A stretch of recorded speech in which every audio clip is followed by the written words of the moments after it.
Hey guys, what's up? Welcome to the channel. My name is Tony. This is the 15-minute gamer, and today I've been checking out Airborne Empire, which is coming soon on the Steam.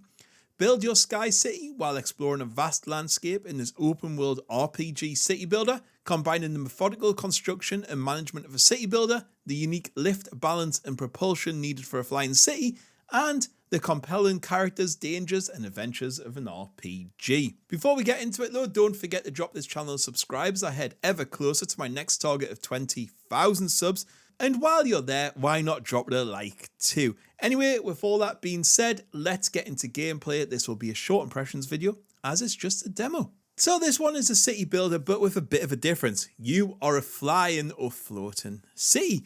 This does offer you a unique challenge in the fact you have to think of lift, propulsion and the balance as you build your floating city. So you can't just put everything on the left hand side of your city because then it'll tip that way. Same with backwards and forwards. So you have to really plan where your buildings are going to go.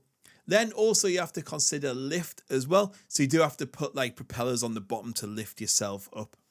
There's also some added danger of it being floaty at night because your people can't see where they're going. So if you don't put street lights down, they'll just fall off the platform or have accidents, which I thought was a bit of a unique gameplay feature there.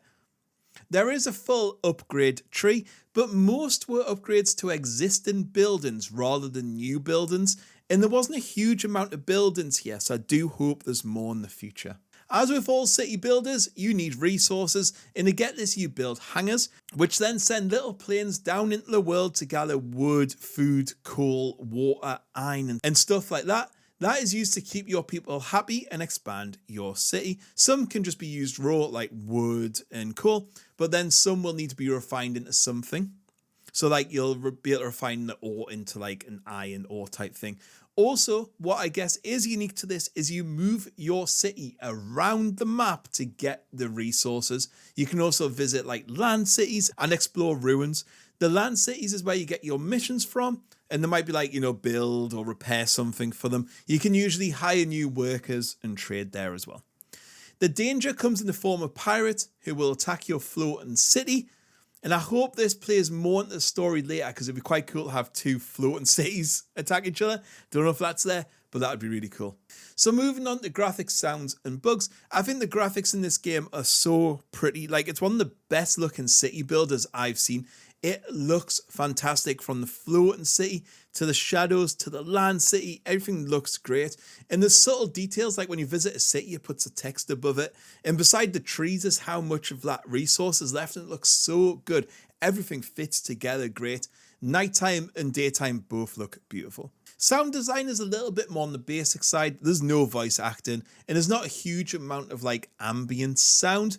But what is in the game is pretty decent. Bugs and performance was good, but I did have one hard crash to the desktop.